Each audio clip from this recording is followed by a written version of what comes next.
I want to welcome everyone. It's 2 o'clock to something new we're going to do, at least what I'm going to do. Many of you know me from, first of all, you know me from my Monday night classes where I'm in a different room. I'm having computer problems, so I'm in this room. My wife's computer, a little darker, but I think you can see me and hear me. But because of the unfortunate events of the last 2 years, and we weren't able to travel, although we almost got to Morocco. It looked like we were going to go, and then that was shut down. Thank God that everything looks better now, and the news is moving in a good direction. We thought, however, that, and this was, the Kelmans had the idea that we would speak to 5 different people who can tell us about life in countries we usually go to on our tours, but we weren't able to go to this year and last year. 3 of the places we'll be speaking to rabbis, important rabbis in the community, and 2 of the places we're speaking to people who not only are tour guides, but active members of the community. And with regard to the one I'll introduce you to right now, not just an active member, but a scholar of the community as well. Here, anyone going to Morocco certainly needs to pick up his book, 2,000 Years of Jewish Life, which you can get on Amazon. We're speaking to Raphael Elmaleh, and what we're going to do is I'm going to ask him a series of questions, first about his life, and then get into the meat of it, about the Jewish community today. As we'll soon hear, Rafi is not just someone who describes what Jewish life is like and is a tour guide. He is involved in making Jewish life, and as he'll explain, has done important things in terms of preserving the Jewish history and the museums. We'll get to all that. What I can say is that anyone who goes to Morocco, if they really want to be shown around, you find your way to Rafi. I feel bad for the groups that come and they bring other tour guides. Mirza Hashem, we shall return, God willing. I know it's a long time away, but time flies. January 2nd, 2023. So if you're not going on your own and you want to go to Morocco, please put it on your calendar. Without any further ado, I want to introduce you to Raphael Elmaleh. He's speaking to us today from Meknes, not his home in Casablanca.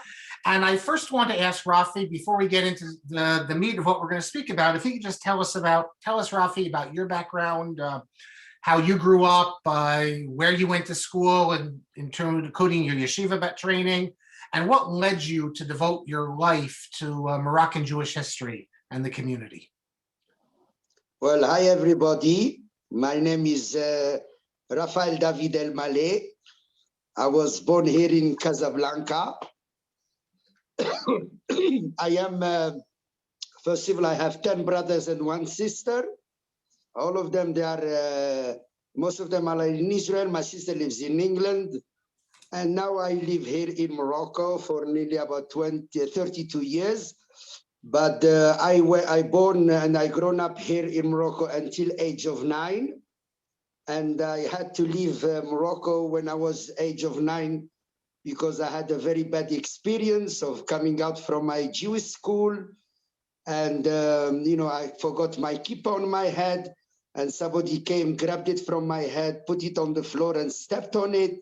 So I had to fear to stay in Morocco. So I told my parents, I don't want to stay here anymore. And I had one question I asked my mother, Ala Shalom, and I said, why this happens? Why that we were so good here in Morocco and we were more, everything so good and everything starting to change. Well, he said, unfortunately, because, racism is in all the world. And I said, I think this is not my place. I have to stay. I have to leave. And my mother disagreed with me, said, age of 9, where do you want to go? I said, anywhere else, not to stay here in Morocco. So was a school created in England called the Montefiore College. And was a gentleman, his name was Rabbi Sibag, who came to Morocco and collect all the kids from Morocco, from Algeria, Tunisia, and Libya to come and to live and to study in this school in England, in London. And when I told my parents, even my parents wasn't happy, but I said, I don't want to stay. I was very, very scared to go to school. I had to go to, the driver of my father had to take me and bring me back. Until when I left age of 9 and I made a promise I will never put my footstep in this country. So for 17 years, never came back to Morocco. I was 2 years in yeshiva, in Sunderland yeshiva in England. And I wanted to become a shoichet. But as when I went to the slaughterhouse and I saw so much animal being slaughtered and blood, I said, I don't think this is my good life to do. So I didn't continue to become a shoichet, but I was in yeshiva. For that, I speak, a bit of my broken Yiddish because of the yeshiva. Then I was in Israel for 3 years. I did my Israeli army. I was a Helgolani in the first Lebanon war. And then came back to England, and in England I was working as a delicatessen business in a kosher deli and then I got married, and I'm divorced, and I have one son who's he still now lives in Israel, and I have a grandson. But when I was in England working, one day my mother asked me to come to visit her after 17 years. So I came back to Morocco. I took a ticket for 2 weeks. Now I am here for 32 years. But I asked, my mother, she asked me, why do you want to stay here? I said, what do you want me to do here? This is no future for us, for our young generation. All the Jews are leaving. As to make kibbutz avaim, and I said, if I find a good job, I will stay. So I started to work with an organization they call the JDC, the Joint Distribution Committee from New York, who they had an office here as a social worker. For 6 years, there was cut budget and was no more work. So my dream was to go to Miami, to Florida.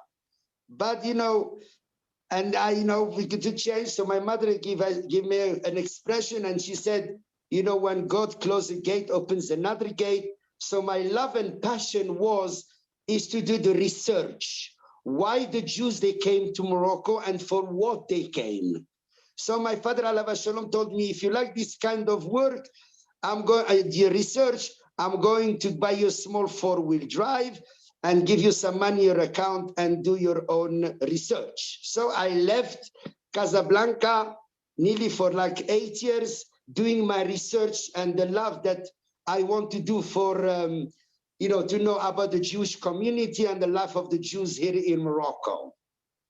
What gave me the love and passion when I went to the south of Morocco, a little place called Arazan in the area of Taroudant. Sometimes we take groups there also. And this I was sitting in a cafe when and there was an old man there. His name is Harim. I didn't know his first name before. And I said, should I ask him about Jews in this time of the year? But I said, I have to. So the man, came to him and said, excuse me, any Jews lived here? That man is 85 years old. He opened his eyes and he come with me. So he holds my hand and he takes me inside this small village that all the women was all covered up. And I said, oh, where he's taking me, this guy. And then he tells me, why took you 45 years to come? I said, for what? He said that when your rabbi left, gave us a key of a synagogue. He said, anybody comes, please give it to him back. So I opened the synagogue and I found a lot of haystacks, started to clean up the hay. And I saw all the Hebrew writing on this synagogue. And in my mind, I said, why this man didn't destroy it? Why he didn't take it after when the Jews, they left in 1948? And he just answered me one word in Arabic. And he said, when the Jews, they left their barakah. The word barakah, that means their blessing. So anything that belongs to the Jews, we don't touch. We leave their blessing. For that gave me the love and see why these people, they respected. And, he started to tell me some few words in Hebrew, like Bruchim Habaim. And after he started to say, Lechu neranena. And I said, how do you know all this? He said, when I was a young kid, I will sit next to the synagogue and hear the rabbi and the people on Shabbat. So I was so amazed. So for me, I want to do my research on the Berber Jews, who they are. why we have this kind of people who they live in the south. In my research, personally, I know that the Jew, the Berbers are the first settlers in Morocco that we call them the barbarians. They had no education and no religion. Why? I saw a lot of women who they had a tattoo in their chin here and the forehead, different design of tattoo, not the Jewish women, but the Berber women. And I asked them, why do you put this sign? And they said, not to mix a tribe. So each tribe had his own design, so they know which tribe he's from. For that, we say that the Jews who are in the south, as we call them in Hebrew, the Toshavim, the settled Jews. And these settled Jews, they say they came after the destroyed of the second temple, that from Israel, and they came and they were welcomed by the Sultan in that period. Why? Not because of their nice faces, but they took them because of the trade. They came with a highly trade of silver makers, in leather, in saddle makers. So they simulated with the Berbers. Living inside the Berber villages, I never saw a separation between in the Berber villages, between the Jews or the Berbers. They were all living together. We don't call it a Jewish quarter, nothing, because they were living each other next to neighbors. But some of the Berbers, they saw how the Jews, now we are talking before Islam came to Morocco, when some of the Berbers, they saw how the Jews, they do their prayers and they do how they do their shechita. Some of the Berbers, they convert to Judaism. Those what we call them the Atlas Jews.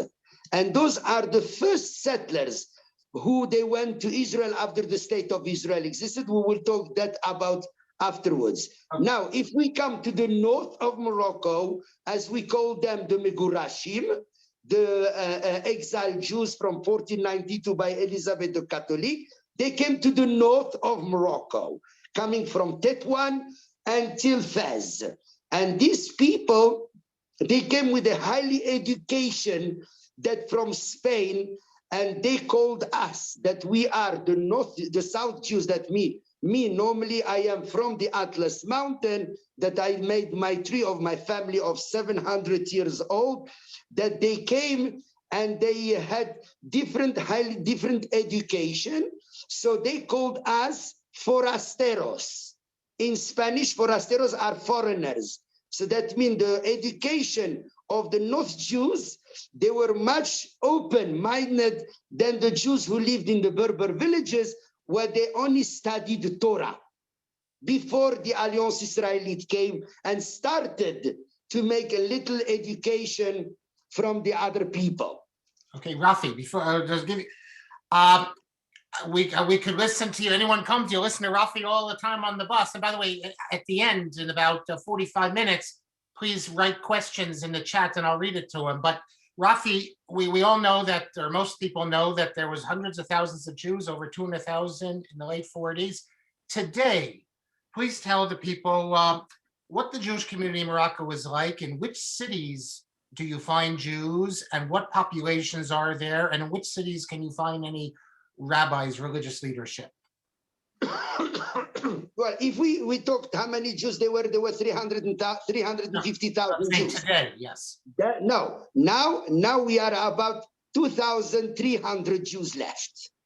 The biggest, highest community left is in Casablanca. There are 1,300 Jews are in Casablanca. Then the imperial cities, we have different, numbers of Jews, like in Meknes now we have about 38 Jews left, that before was 20,000 Jews. If you are talking about Fez, who they were before 31,000 Jews, now there are only 140 left. If you speak about Marrakesh, that it was 35,000 Jews, now there are about only 210 left. So the community are reducing in those little towns, in these imperial cities. Then Casablanca has most of the Jewish community that we have here still 4 dayonim in the court of justice that is in the same court of justice of the Muslims, and they are paid by the Beit Din. They are paid by the government of Morocco, and they have to say always when they make a court, they have to say on the name of His Majesty. We have, if we talk about Casablanca and the community of Casablanca, we have 12 kosher butchers. We have 12 synagogues, and we have 8 kosher butchers. We have now 3 or 4, 5 kosher restaurants. They open another 2 here in Casablanca. And also we have 4 bakeries in Casablanca. Marrakesh just started now to open another couple of kosher restaurants in Marrakesh. Actually, we have 3 kosher restaurants are still now in Marrakesh. So this is the kind of a Jewish community that we have here in now in Morocco. And also we have the only Jewish museum that exists in the Arab world is here also in Casablanca, that I worked to bring, to open more than 62 gnizot in all over Morocco to bring the staff. And we have this, Baruch Hashem, one of the most beautiful Jewish museum in the Arab world. Other than Casablanca and Marrakesh, any communities have a minyan Shabbat morning? Actually, if we are talking in only in Fez, we have one synagogue, Sadun, that is open on Friday night and Shabbat. For the morning, they don't have any more minyan. Now in Marrakesh, we have 2 synagogues. One opens Friday night called the Bet El Synagogue on Friday night and Shabbos. And now they started to make every night Arvit also. Why? Because we have Chabad also now in Marrakesh. So they have every night Arvit in Marrakesh. And also we have, I think those are the two operating still with the minyan in all over Morocco with the services. Yeah. Now, there was a lot in the news about Israel and Morocco diplomatic relations. In fact, many people in the West, they were of the opinion that Israelis couldn't go to Morocco before this, which is completely incorrect. But now with direct flights and making it easier, the question is, first of all, is a chance this is going to lead to a revival of Jewish life and in Morocco? And generally, how was the response in Morocco itself to this news? Was there a lot of excitement? Well, first of all, if you're talking about people and how they felt, a lot of them, they felt much happier that to have the Israelis come because, you know, for first of all, for tourism, and also, you know, to have this amazing flight going direct from Israel to Morocco. That is something that a lot of people who I spoke to, they are very, very happy to have this relationship between Morocco and Israel. To tell you that if they are coming and to revive this community, I don't think so. I don't think that it will be revived again and people coming to live back here in Morocco. But doing business, yes, we have like now the Dut Shemesh, the solar system that we have. We have other Jews who are coming to sign a lot of other businesses to do in Morocco. Yes, but to revive this Jewish community and have people coming from Israel and living in Morocco, I think is a very low percentage. What in Casablanca, can you tell us about at least how the young people are educated, what they do when they need to get married? Actually, like I told you, we didn't say that we have also 4 Jewish schools in Casablanca, and we have also what we call the DEJ, is Department Jeunes Juifs Maroc, and these are for something they do on Shabbat. So they every Shabbat, all the young kids, they come there and they do songs, activities, and you know, we have the Jewish schools who are in Morocco that we have 2 schools, they are not mixed with the Muslims. But if you take like the Alliance Israelite, who came to Morocco in 1918 and starting to make these modernized schools, we have like the Alliance Narcisse-Leven and Maimonides School has more than 35% are non-Jews in the same Jewish school. But if you talk about Neve Shalom, is a religious school, and also École Normale, that is the higher school that is not mixed with the non-Jews. But you have to understand that the young generation, when they finish their schooling of the high school, always in their mind to leave the country, to go to Canada or to go to United States or to Israel or to France. I don't think that this our young generation want to take over their parents' company or being here. We have some weddings. We just had a few months ago a couple who just got married here because he came from United States, took over his father's business, and now they are married here and they are living here. So it's a very low percentage. But I don't think this our young generation that they would love, to stay even now with this relationship with Israel and Morocco and everything. I don't see the young kids want to stay and be their future here in Morocco. Okay. I'll get to the questions in about a half hour. I'll read the questions and Rafi can answer. Now, Rafi, you began speaking about an anti-Semitic incident that you experienced in your youth. Yes. How is the situation today? Obviously, the monarchy, and you could speak about the connection of the Jews to the monarchy, not just the current king, but his father and grandfather. But what is the sense of the general population in terms of feelings about Israel, about Jews? What is the community feeling? Well, I tell you the truth. Now we are very open, not because of because of the Jews of Morocco, because of the education and the publicities where they do now on the news in our television, in Moroccan television, and talk about the Jews and their life here in Morocco. It became such amazing thing that, you can see Moroccan channel or the other channels going to the villages and talk to the people. And they said, here they were the Jews who were living with them.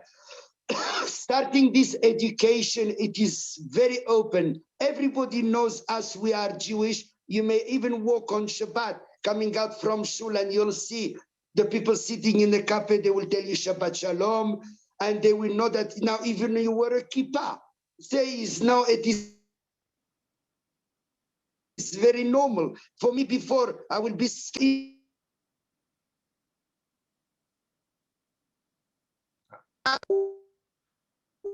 Technical problems from Morocco.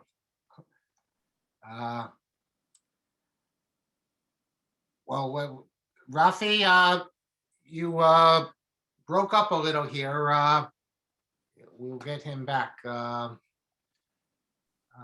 guess he'll log in a second. Now, I will ask him when he comes back about the Israelis who originated in Morocco and still own property, also about the Chabad respecting the Moroccan Jewish minhag. I can tell you before Rafi comes back that when the Rebbe, it was the Rebbe Rayatz. It wasn't before Menachem Mendel. Morocco was the very first place that shluchim were sent.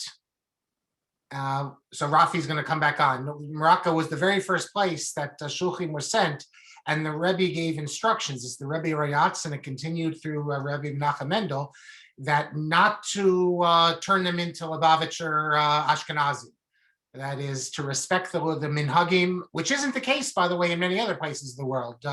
But in Morocco, they worked together with the local Moroccan rabbis, and they did. The Lubavitcher did amazing work. They went into all these small towns, but they didn't go in and try to turn everyone into davening Tilas Hashem and becoming a Chabad Chassid. They just went to educate, and they worked, and because of that, there was always great respect and connections between the Moroccan rabbis, including the chief rabbi of Morocco, Rav Shalom Massas, and Chabad. So that's been a good story. And I'll ask Rafi when he comes back as well. And Ruth mentions that her cousin who was on Shlichut from the joint. And it's a good question. I'll ask Rafi also about Tangier when he comes back. You might have heard that there was someone who was killed who ran a kosher restaurant in Tangier, but it wasn't an anti-Semitic incident. It just was a crazy man, apparently. And obviously, yes, there's a huge, not just a Sephardic community in Morocco, Lubavitch community. We will wait to see if we get Rafi back here, because he's in Meknes. I guess he's wireless.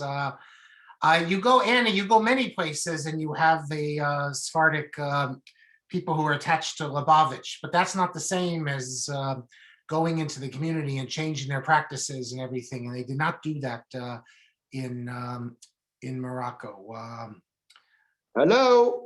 Okay, Rafi, you're back. Good. I was keeping him busy waiting for the second act, waiting for you back. So we pick up where you left off. Oh, we were talking about how the Moroccans feels with the Jewish population. Yes. Like I told you, it is very, very happy and very understanding. Even this our young Moroccan generation that we have loads more every year. We have more than 5 or 6,000 Muslim coming to our Jewish museum and looking our Jewish museum, understanding our relationship between Morocco and the Jews of Morocco. And can you speak a minute about the feelings of genuine warmth and affection that the Jewish community has towards the monarchy, maybe more so than some of the Muslims? Yeah, if we talk about the King Mohammed V, is something else. You know that Muhammad, you know that he was so good to the Jews, even saved them from the time of the Vichy, and also until in 1960 when he died, his son Hassan II became the king. He was very young, but that didn't make the Jews to stay in Morocco because of the changing of the 6-day war. The King Hassan II wasn't so strong of keeping his citizens of the Jews, that he was very different kind of laws by the Hassan II. From in my time, I was at the time of Hassan II. He was a bit tough king, a much harder king than his father. That was much after the years in the 80s. And then when he started to say, all the Moroccan Jews are all over the world, you have to come back to your homeland and, become, this is your homeland. You are the ambassadors of this country. You have to come and see your ancestor, your tzaddikim. So started to become much warmer and open with Hassan II. If we talk about this, Mohammed VI, he's such.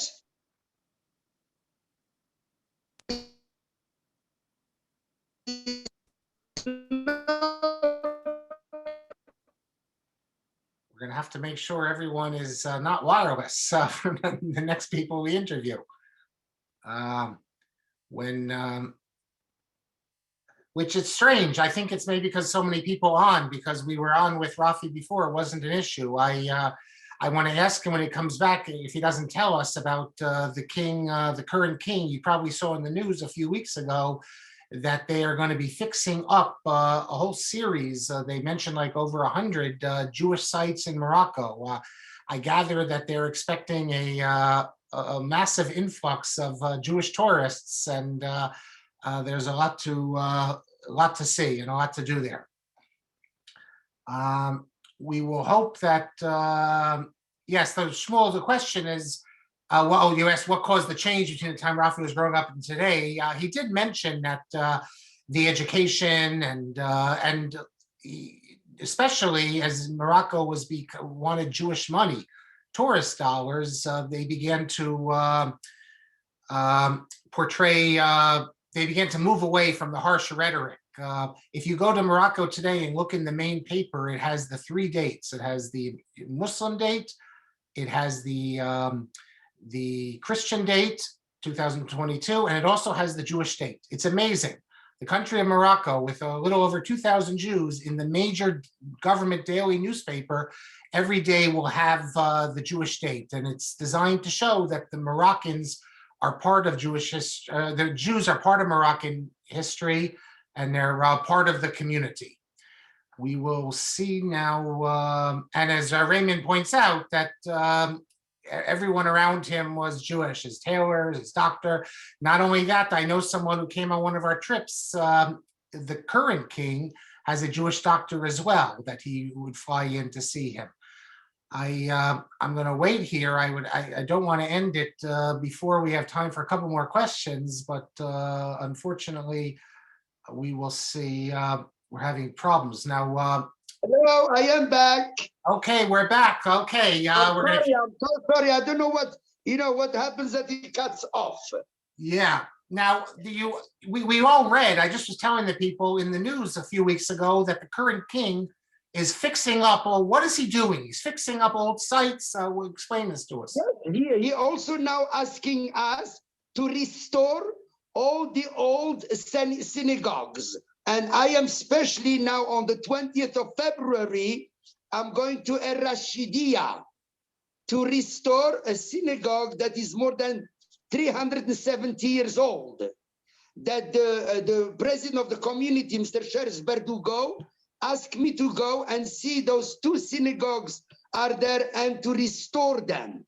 So he wants to bring up the heritage that was lost and gone, to bring it back and to show. A lot of people, they think, he's doing it for tourism.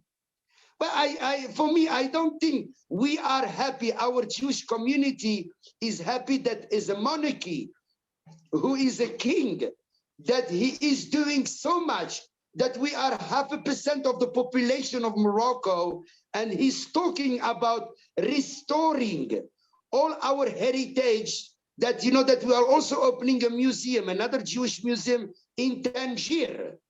He will be finishing the end of this year. In La Synagogue Asayag, in the Jewish quarter.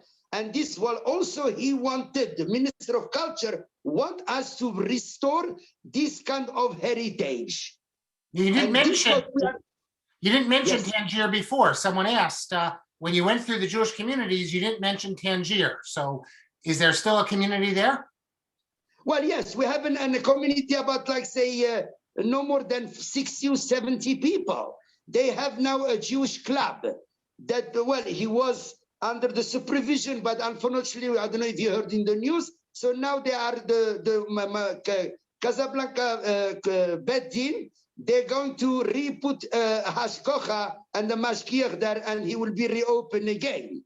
But we have, like Shah Raphael, that we have still the rabbi there, his Rabbi Torchman, who is the rabbi, but never is a minyan on Shabbat. Because when I spoke to him a lot of times, he said it's very, very rarely. It was very hard even in Yom Kippur and Rosh Hashanah to have a minyan. So some of the people of Casablanca, they had to go to Tangier and to continue minyan there for them. So you see, for me, I tell you personally, I am the Jewish, the only Jewish guy in the Arab world, but I am very proud to be a Jew in this Arab country. We are very warm with the people. If somebody speaks to me, automatically he will see a Jew. He will not turn his face, or he will not say, vous êtes juif, with a question mark. This never happens again. Now they know we are together, we sit together, we talk about it. We have a Mimuna Club, who they are also people who are training people to show them about our heritage in a university, in talks, other places. So you can see that the Jewish community, that we are a small Jewish community, but reviving Jewish community. Now, someone asked, what caused the great change from the hatred to now the acceptance? Actually, we said because he has the same blood of his grandfather. Yeah. As Muhammad the fifth and Muhammad the sixth, I think he went after what his grandfather did. And he wanted to bring this monarchy like that was broke when Muhammad V died in 1960 until in 1999. You could never see what you see now of this restoring of Jewish people coming to Morocco, of this. So all this stop was until Muhammad VI, then revived again. So everybody here, the Jewish community, they speak, he has the same love as his grandfather. Can you also tell us a bit? We heard in the news that Morocco was hit pretty hard by COVID, including rabbi, at least one rabbi. Can you tell us a little bit? Was it any different in other places, or? Well, actually, if we start from the 2 years COVID, we lost with the Jewish community were about 250 people in the COVID. And it was a very, very hard for the Jewish community because, they are not used to it. The Moroccan Jews, they want to go to shul. They had to close the shuls, and, people, they were, very upset. And it was very hard for us, this kind of COVID epidemic. And we lost also, very good doctors, Jewish doctors that were very big helping in our Jewish community. Some people from the community also, but we are trying to cope with this big hard of COVID crisis. Okay, I want to read some questions from people. I think. Well, someone asks, so this is more about history, not about the past, but you can answer that as well, about how the Toshavim and the Megorashim got along or didn't get along, as was the case in certain places. Well, for that I said, when we were talking about, they called us forasteros. Yeah. And it was like, that means we are foreigners. And it was, if Toshav with Megurash get married, it's like intermarriage. Why? Because they will not accept that a North Jew will marry somebody from the South because of their education. How can I give my daughter to somebody who doesn't know anything and he lives in the Berber villages? And it was a huge separation. Even the kashrut of the Toshavim was much stronger than the Megurashim. They only had halak, glad all the time, and they were very strict in everything it is kosher. Then the Toshavim, the Megurashim, they were more modern. Like, I don't know if you know a fish, we call it in French, l'espadon. It's a white fish that when you take it out from the ocean, he loses his scales. In the halacha of the north, you may eat it. Why? Because it's already out from there. And you don't need to take them off because he died when he came off. The Toshavim, they said, Has shalom, you cannot eat it. You have to take off the kaskeset, the scales. So you could see that the Rabbonim, who they were in the south, they were much stronger than the Rabbonim from the north, who they came from Spain, and there was a huge machloikes between them. Between both, I don't know if you heard, like Isaac Ochayo was talking about his big Rabbonim. They were in Marrakesh, in the Atlas Mountain, and they made their own halachot.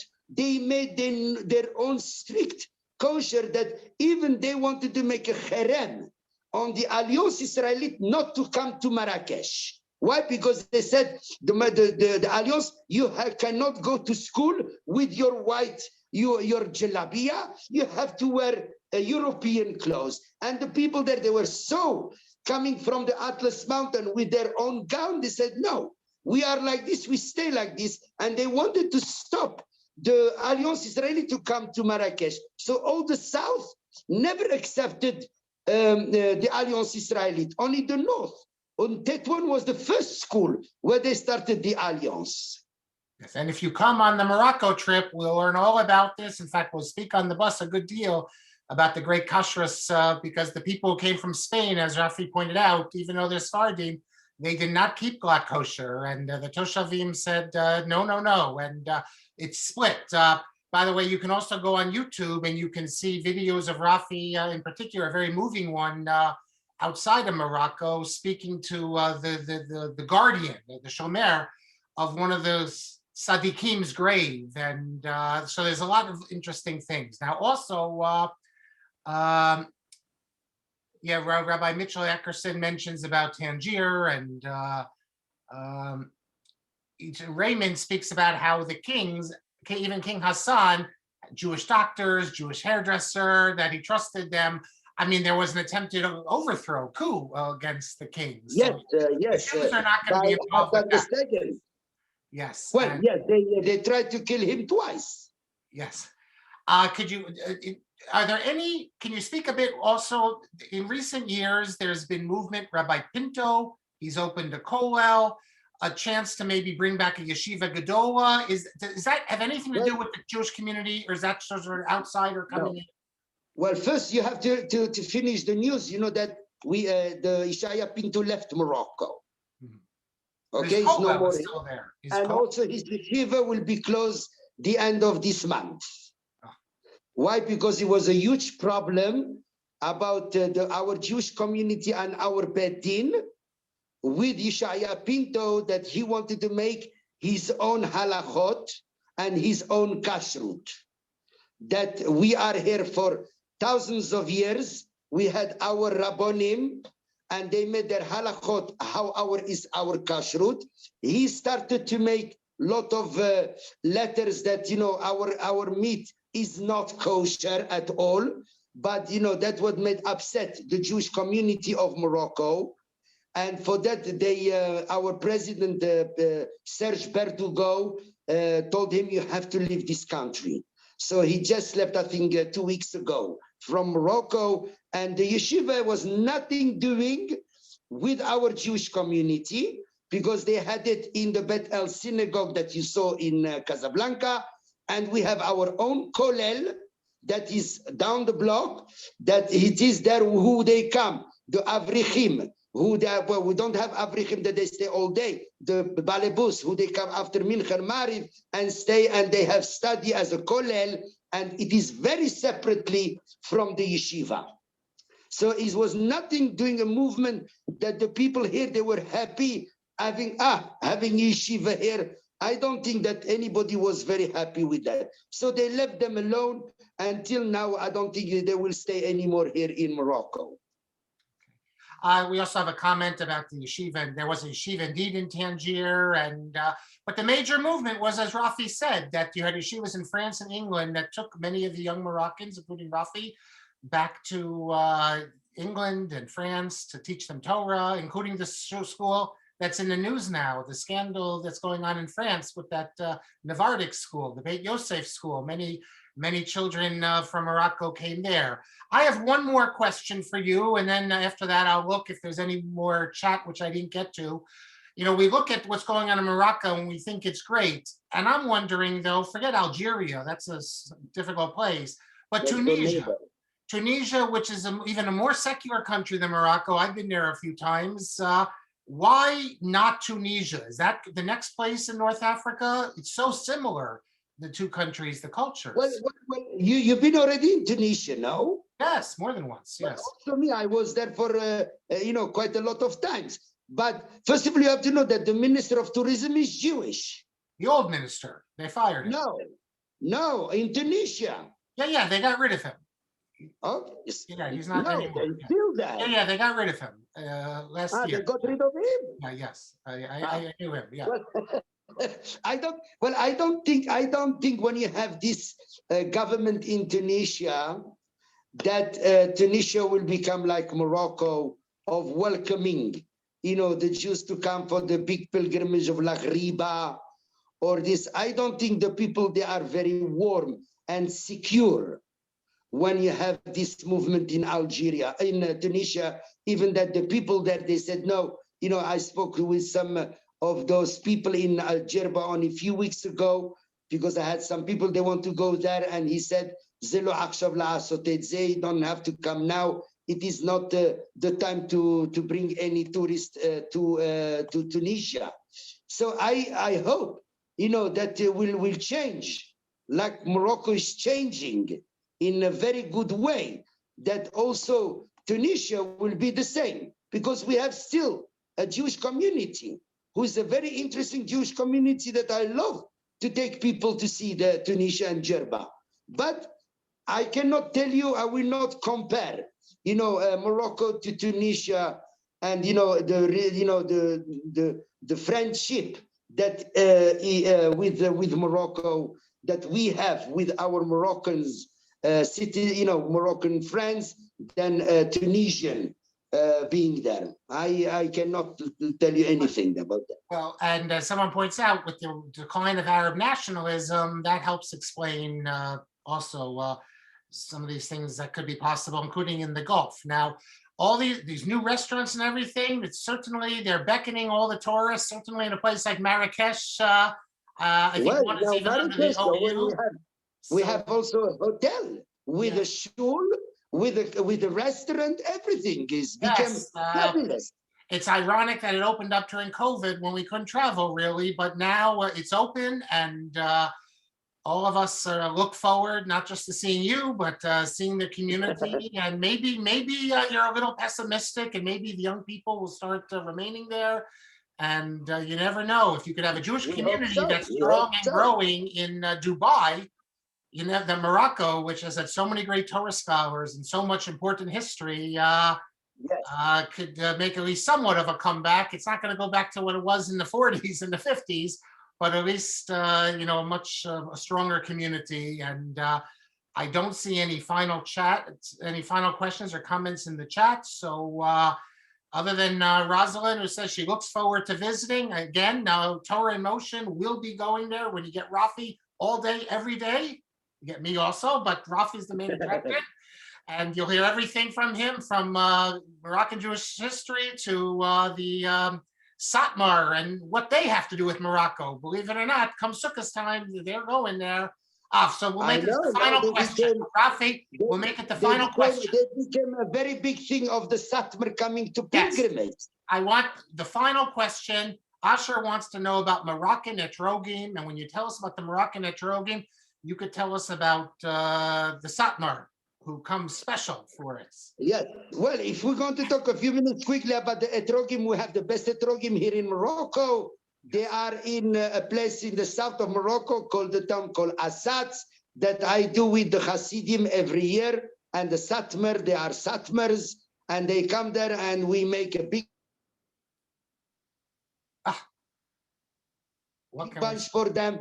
And, they are kids saying, gid nishkit, kosher, not azoy. And this is a very big thing that the Hasidim, they will only believe in coming to Morocco for this kind of etrogim, who they come especially, the few days in a week before, before Rosh Hashanah, to see the tree, how it grows, and the flower, how it blossom. It is something amazing. And this is why the Satmars, they come here, and especially they always come in 10, Kenain Hur, because for me, I am not so strong for them, for that, because they have payas here and I have my payas in the back, so it's very different. So, but we work with them all the time, and they started this Hasidim belief in Rabbi Amram ben Diwan. They start to talk about this Rabbonim. We have to come and go to Rabbi David Moshe, and it is amazing of this Hasidim starting to believe in our, in our Moroccan tzaddikim. Yes. And by the way, the Brisker Rav also only wanted the Moroccan etrog. But if you come to Morocco with us, we didn't even get a chance to speak about it. But all the tzaddikim, the hilulas, and everything. And if you don't go with us, you can certainly contact me. I'll put you in touch with Rafi. He'll take you to all the hilulas if that's what you want. If you want the other With things, he'll take you pleasure. anywhere. Anything they want, I am here to welcome them to our country, to Morocco. And always you have your own brothers are living here in Morocco. Very good. Well, Rafi, we want to thank you very much for sharing it with us, with all the Americans and Canadians and Europeans, all about your wonderful country. And see you in Casablanca. Be'ezrat Hashem. Thank you and looking forward to see everybody. Okay, bye-bye. Thank you, Bye. Rafi. You're amazing. Thank you, thank He'll you. even take you to Rick's if you want. For The what? you'll take him to Rick's. Okay, good night, goodbye, everyone. Good day, good night.